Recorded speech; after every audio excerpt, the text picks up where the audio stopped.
Hey everybody, welcome back. Thanks for tuning in to the channel. And right now you are in the Stamina Nightblade PVP build video Archer Assassin. And basically if you like doing tons of damage, tons of burst, and then disappearing before your opponents know what happened to them, then this is the right build for you. I wouldn't say this is a gank build necessarily. It's optimized for battlegrounds, so it is high burst, but it's also high survivability, and it's just a ton of fun to play. So stick around, we'll go through the stats, the gear, champion points, abilities, and all the rest coming up.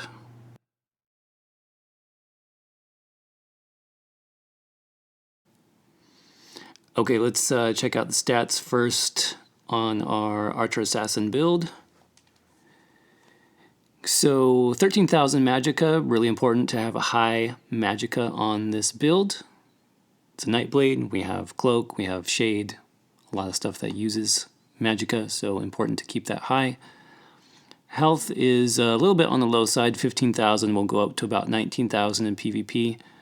I would like to get that a little bit higher, and so maybe more tri-stat glyphs would be a good option there. Max stamina is fine, 35,000 is good on this build.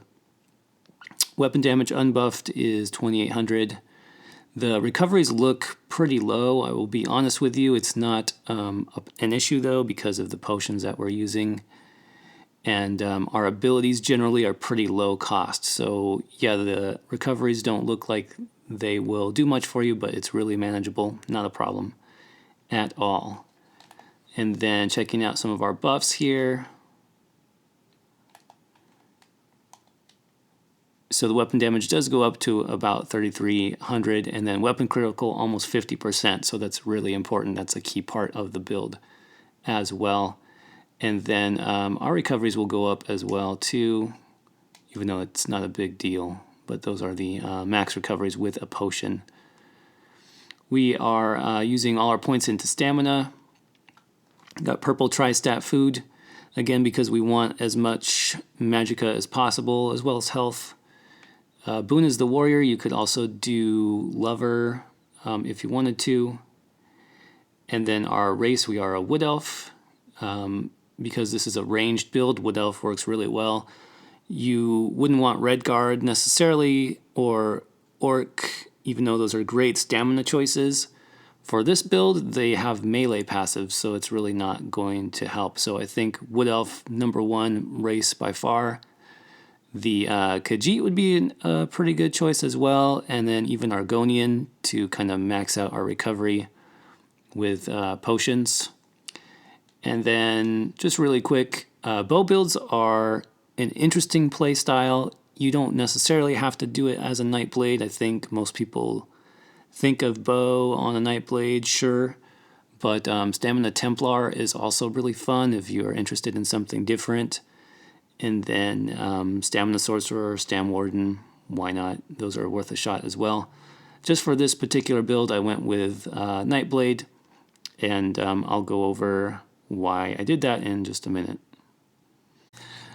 Alright, so getting into the item sets next, this is where things get pretty interesting.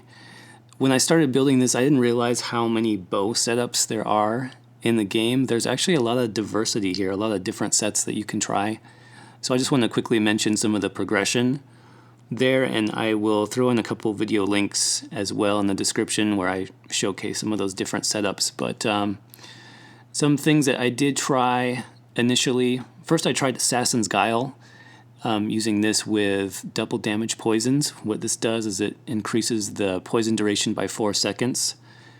And your double damage poisons have a base duration of 4.5 and 6.5. So basically you can have a 10-second dot poison, and poisons have a 10-second cooldown. So you could keep that up pretty much non-stop, and the damage is crazy. Like if we add those up over 10 seconds, you're looking over 25,000 damage tooltip on that, which is just crazy. But I found for what I play, which is no CP battlegrounds most of the time, that the 10-second cooldown was just too long to wait for me. I'd have to wait another 10 seconds before I could dot up another target. So that was the downside, and I eventually moved away from that set. Another set that I paired with that, which was interesting, is Sheer Venom, which is another dot set. So you can, as a bow build, use 2 dot sets. This has another damage over time tied to your poison injection, which sounds really good. I mean, the tooltip is not bad, about 9,000 damage over 6 seconds. But the thing to keep in mind about this is it doesn't proc until the execute portion of poison injection procs, which is about 2 to 3 seconds after you fire the poison arrow. So I just found, like, in no CP, most targets are dead within those 3 seconds anyways. A lot of times this wasn't even proccing on the person before they died. So I think the dot setup is really interesting on a ranged bow build. You can definitely do it, but maybe in champion point campaigns it would be a little bit more effective. The time to kill in no CP is so short that dots kind of are not the best way to go, in my opinion. So I started to then focus more on damage sets. Another set that's interesting is Ranger. This is something I tried out on a bow build.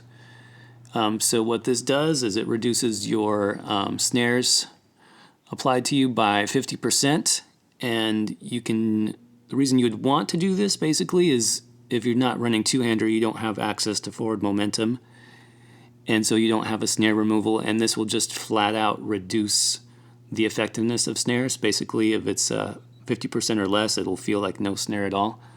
So this is a good set to think about if you want to try going nothing but bow. But I felt like the damage just wasn't there. Like, it's mostly a recovery and utility set, and I really wanted to focus on damage. In terms of damage sets then, Hawkeye is something that you can look at, but it's not as strong as some of the other options in the game. It does have a reduced cost effect, but only on our bow abilities, and we're using like 3 of those. So kind of a waste, in my opinion. I felt like there were stronger sets after I tried this out.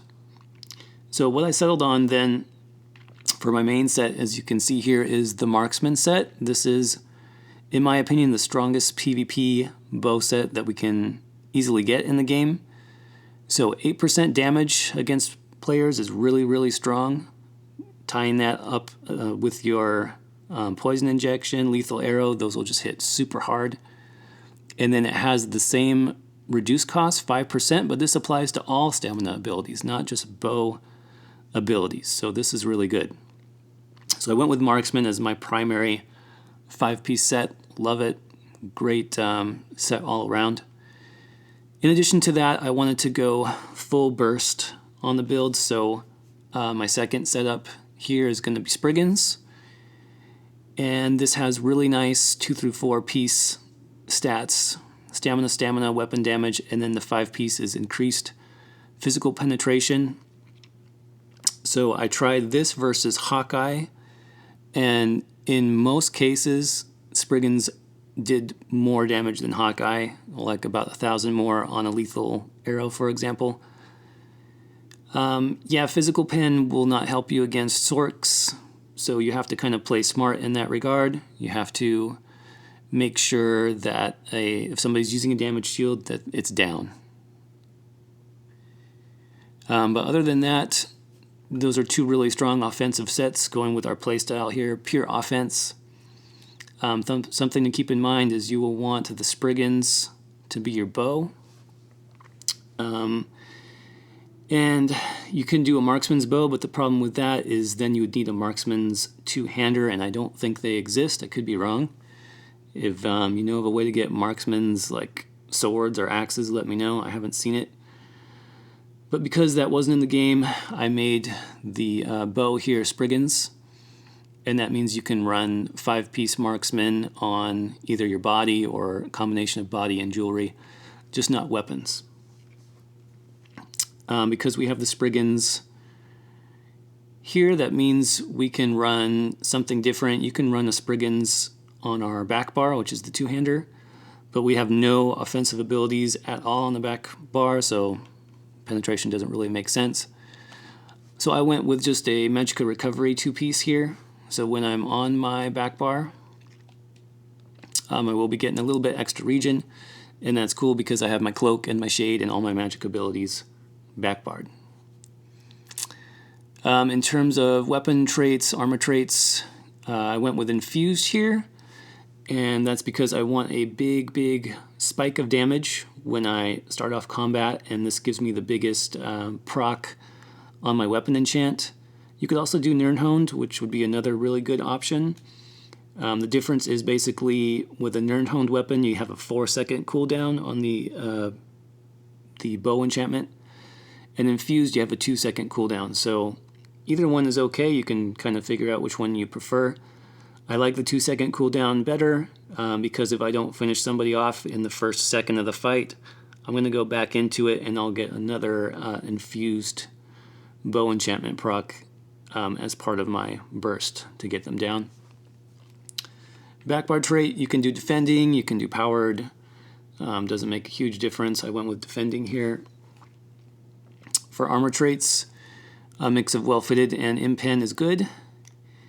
And then for our last set here, I almost forgot to mention it, we went with Troll King, and this is our survivability set. So as a Nightblade, it's really nice because you have your Merciless Resolve, Relentless Focus, whatever it's called, 8% damage buff. So you're really already offensive, and you can just go with a pure survivability set for your monster helm. So I think Troll King is by far the best. This helps us stay alive when we're in cloak. If you're in low health, you can cloak and you'll still get a lot of health back. Combine this with vigor, it's just the way to go. I found it really good for survivability, keeping me alive in battlegrounds especially. All right, let's check out the champion points really quickly. So 51 Warlord, 35 Sprinter.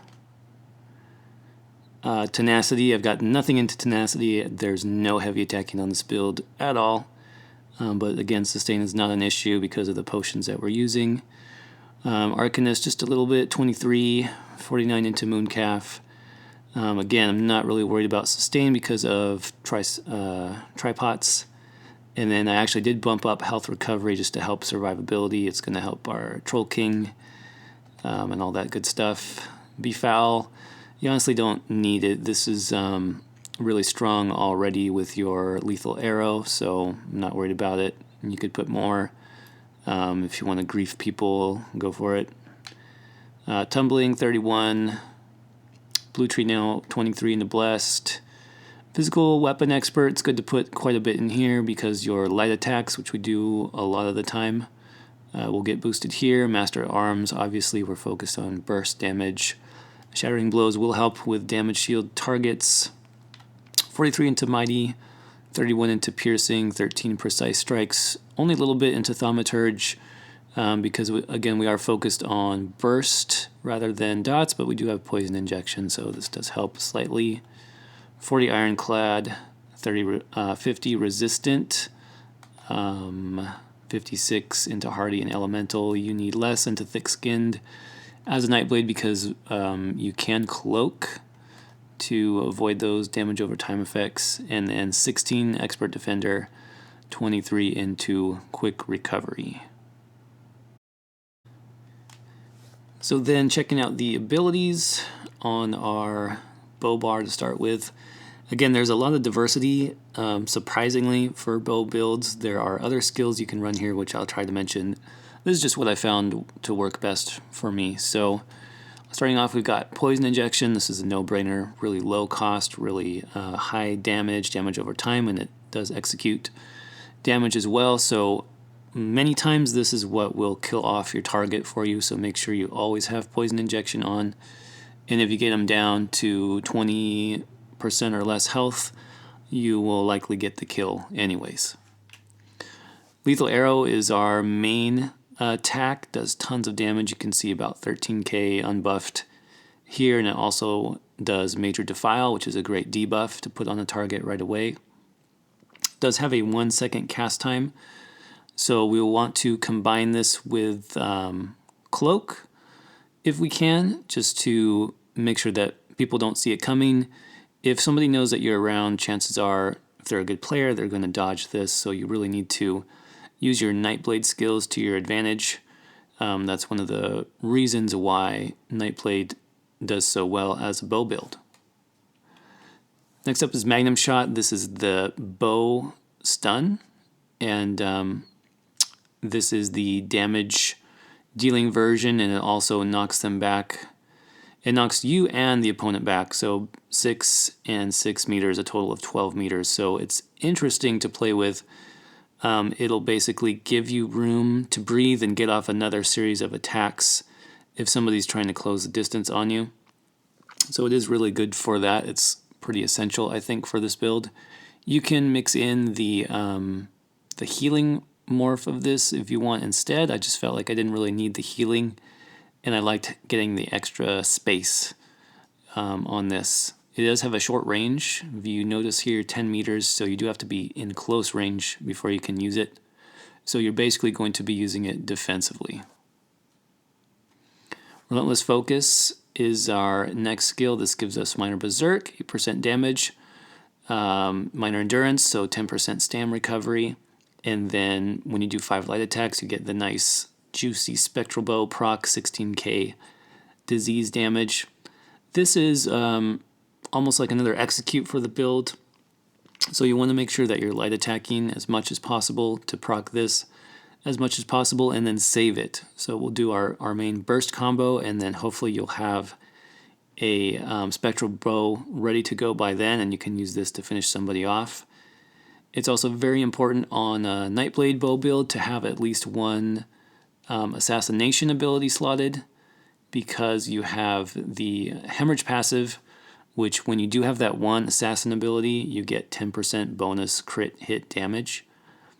So this is where I'm getting that stat from. It's the Relentless Focus skill. And then our last normal ability here is Expert Hunter. And this is basically for the passive damage and passive crit bonus that we get. So you can see the skill itself gives you my major savagery just for having it slotted. So that's an extra 10% weapon critical, really important on this build. You can use it to find hidden stealth enemies, so Nightblades. So that is a nice feature. And then also as far as passives, we get an extra 3% weapon damage for having it slotted, so not bad. Then the ultimate here is Flawless Dawnbreaker. This is the version of the skill that does less damage, but also you can see at the bottom there it does increase weapon damage by 5%. So we don't need the stun. We already have our bow stun, and we're already doing big damage with the lethal arrow. So 9 times out of 10, this is just for amping up your bow damage. But it is nice to have, especially if you're in close with somebody, you can kind of use it to finish somebody off. It does do extra damage against werewolves and vampires too, so that's something to keep in mind. Some options here on the front bar that I did try. One was Psijic Order Imbue Weapon. I did try this as kind of spammable, and I didn't really like it. I felt like it was kind of clunky, a little bit difficult to weave. I don't know. I play on console, so maybe it's like a console thing, but I didn't find it to be useful. If you do know how to use it, or if you figured out a good way to add this to a bow build, let me know. But I thought it would be great, and I just didn't like it. So what I did try as well in Fighters Guild, another cool ability is Silver Shards. It's another ranged attack where you fire a crossbow. Kind of interesting. It does really good damage, and it does snare as well, and it does more damage against vampires, werewolves, so it's a cool alternative as well. So those are 2 other options you can try.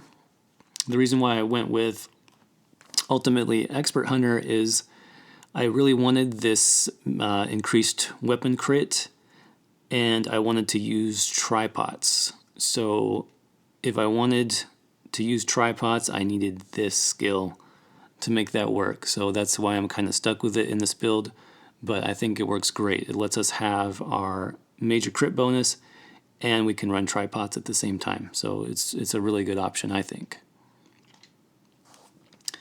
Back bar, we got our two-hand bar. This is cloak.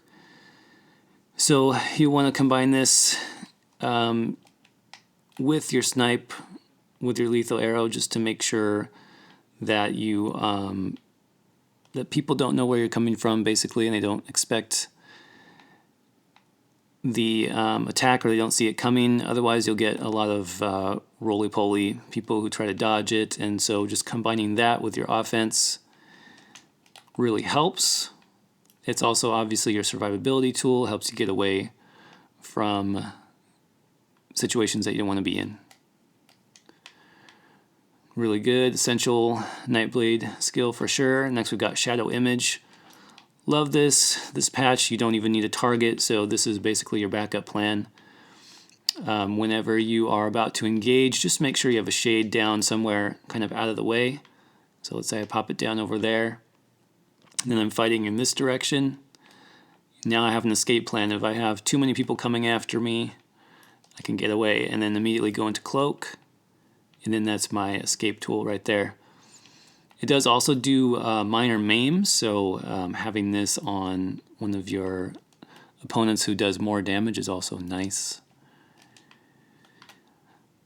Basically, our only real healing ability here, Vigor, on the back bar. This will be really good in combined with Troll King, combining with Cloak, so that you're healing while you're in Cloak. It's just essential, you got to have it. Forward momentum, we went with this for the snare immunity. You can see 8 seconds of snare immunity, so that's really, really important as a Nightblade. If you're trying to get away in Cloak, but you're snared, you're just dead. It's not going to help you, so make sure you have this if you get snared or you think snares are coming soon. Pop that, and then you can get away, no problem. And then my last normal ability here is Channeled Acceleration. This is another Psijic Order skill, and I love it. I'm so glad this came out because it's perfect for this bow build. You have Major Expedition for 9 seconds, and then Minor Force for 36 seconds. That's crazy. That's a crazy duration. So I'm really glad that we have access to this now. For ranged builds, the only other way you could do this would be like Trap Beast, but I think this is so much better. It does have a cast time, but you basically pop it before you get into a fight, and then you have almost 40 seconds of increased crit damage. So you've got your 10% here, and then 10% for being a Nightblade, so really, really good for this build. And then lastly is Soul Tether. This is just an emergency stun, emergency heal, and it'll help you get out of trouble when you need to.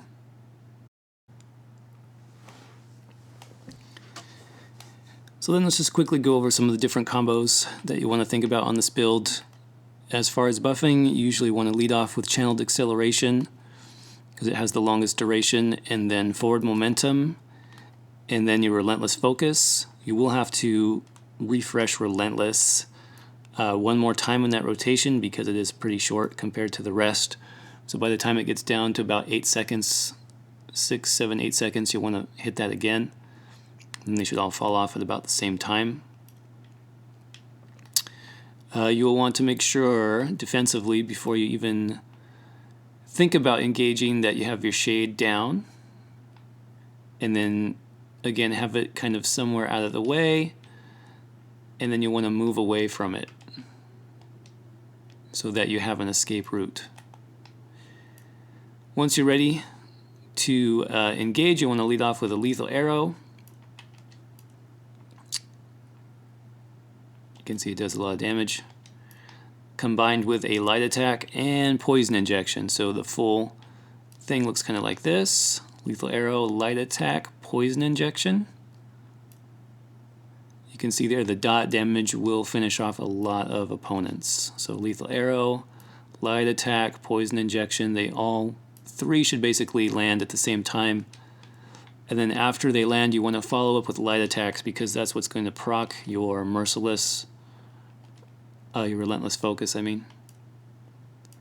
If you have somebody coming towards you, that's where you have your bow stun, your magnum shot, shoot that off, get some space, and then go back into your lethal arrow, poison injection combo, and if that doesn't finish him off, you should have the merciless ready to go by then, hopefully.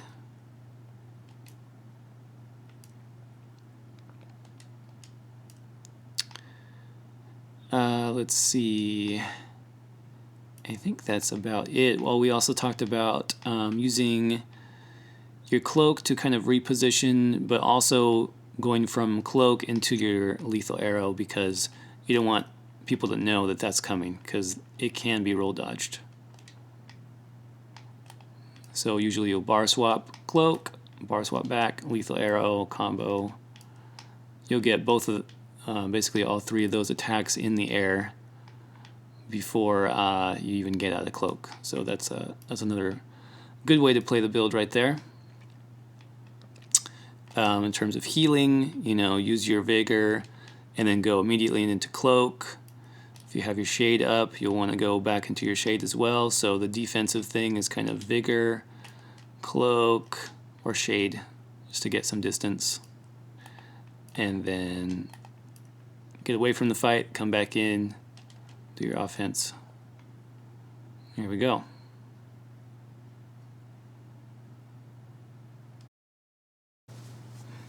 Alright, so that's it for the build. Hope you enjoyed it. Hope you're thinking about trying out a bow build, even if you don't play a Nightblade.